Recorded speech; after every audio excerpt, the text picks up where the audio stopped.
Fellow countrymen and women, I'm here to address you once again in the course of our nation's history.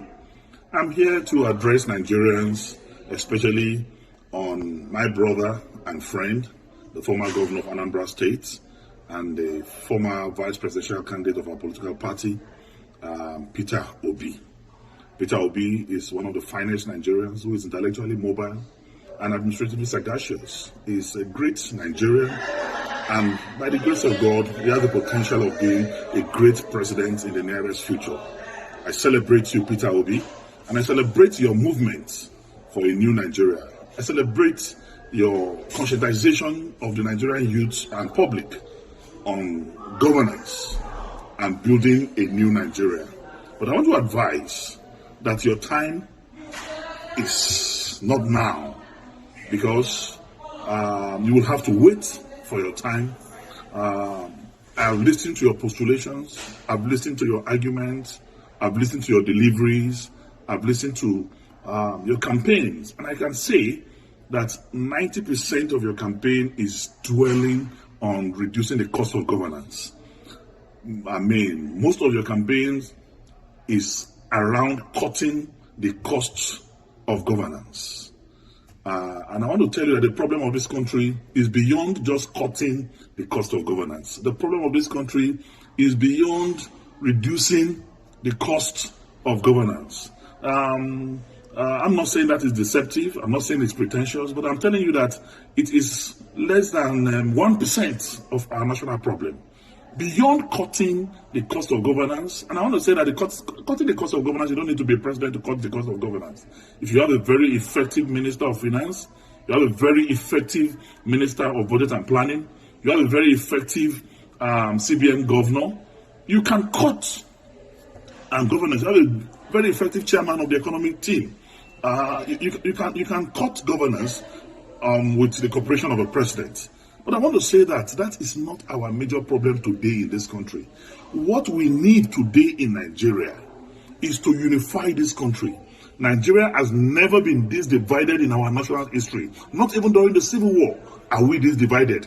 There is no trust between the North and the South. There is no trust between the East and the North. There is no trust between the West and the South and the Southeast. So we need one character who have the capacity and capability to unite us together as a nation first, because we need to first believe in ourselves as people. We need to believe in our unity. We need to believe in our togetherness even before we can make progress, because without unity there can be no peace, and without peace there can be no development. So first, we need a unifier. Who can unify this country? Today I want to ask sincerely Peter Obi and his supporters, can Peter Obi be trusted by a typical Katsina man or somebody from the northern part of this country? Can he be trusted as an Igbo man by Middle Belters, by core northerners? The answer, in every sincerity of purpose of heart and commitment, is no. So we need one Nigeria who is going to be trusted by every part of this country, who the North will believe in, who the South will believe in. And that person, without blinking my eyes, is Atiku Abubakar, who, when it was dangerous for any northerner to talk about the issue of devolution of powers, when it was dangerous for any northerner to talk about the issue of restructuring, he did, with every boldness in him. Today, Atiku Abubakar married a Yoruba man, have Yoruba sons. Atiku Abubakar married Igbo woman, he has Igbo children. Atiku Abubakar married Hausa woman, he has Hausa children. Married a Fulani woman, he has Fulani children. He's a pan-Nigerian, he's a true African Nigerian man. Only him, among those who are candidates of presidential, who are candidates of any political party today, seeking for the presidency of this country, have the capacity and potential to bring us together as a nation. So I want to say, it is time for us to think.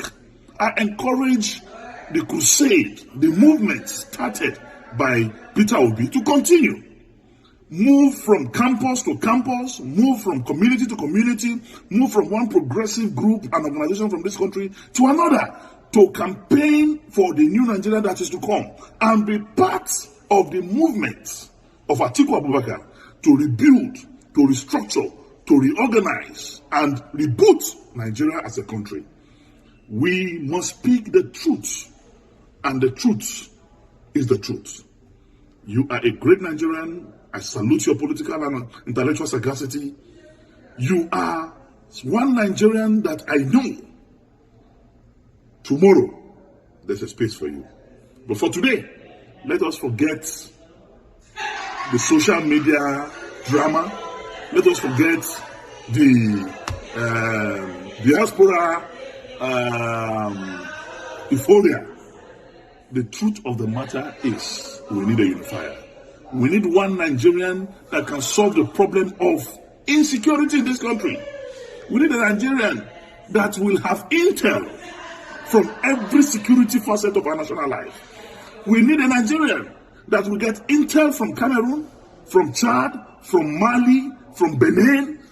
We need a Nigerian that have that capacity to solve the problem of Boko Haram, banditry, and kidnapping, because he has intel and connection with the security network in the South African region. And that Nigerian today is Atiku Abubakar.